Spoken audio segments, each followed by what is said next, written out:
Job chapter 8, Bildad says, God rewards the good. Here we go. Here's another friend. We got the second friend coming. Then Bildad, he answered and said, it's the second friend, he's speaking, more confident, but not fully accurate. How long will you say these things, and will the words of your mouth be a mighty wind? Whew, he's speaking strongly, but strength in words does not equal truth. Does God pervert justice, or does the Almighty pervert righteousness? He said God doesn't pervert justice. It's true, but he's misapplying it here. If your children have sinned against him, then he has handed them over to the power of their transgressions and punished them.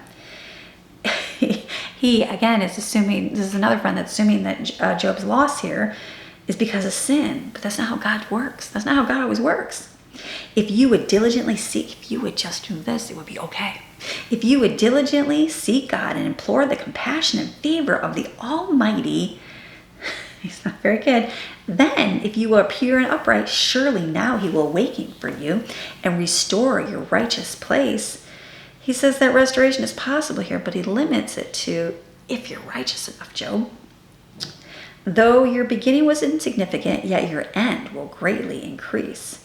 He's focusing here on the beginning of the small things, but the ending is going to be great.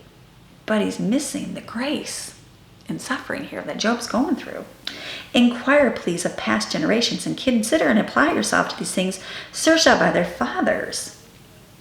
He's saying, look at the history, for we are only of yesterday and know nothing, because our days on earth are like a shadow, just a breath or a vapor. He claims that human life is brief, but misses God's purpose in every season.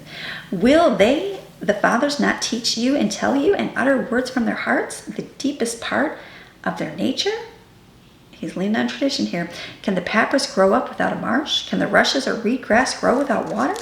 Why, it is still green in flower and not cut down, yet it withers before any plant when without water. He says that this false security withers, but he's assuming here that Job has some false security. So are the paths of all who forget God, and the hope of the godless will perish. He warns about forgetfulness of God to him. For his confidence is fragile and breaks, and his trust is like a spider's web. He trusts in his house, but it does not stand. He holds tightly to it, but it does not endure. He's comparing trust to a weak structure here, but faith in God is never fragile. He thrives and prospers like a green plant before the sun, and his branches spread out over his garden. Yeah, he's describing prosperity here as temporary, but God is still the source of things, always. His godless roots are wrapped around a pile of rocks, and he gazes at a house of stones.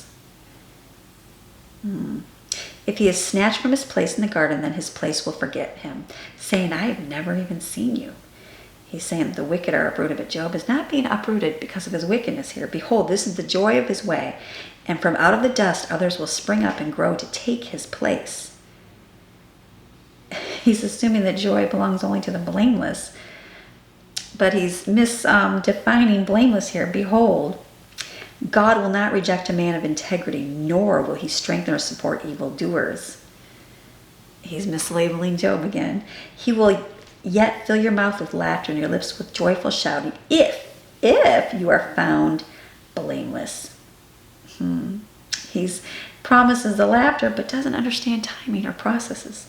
Those who hate you will be clothed with shame, and the tents of the wicked will be no longer. He concludes wrongly here. So sometimes this truth without discernment it can become accusations, right? And I wrote down, it shows how easily people can weaponize truth without understanding grace.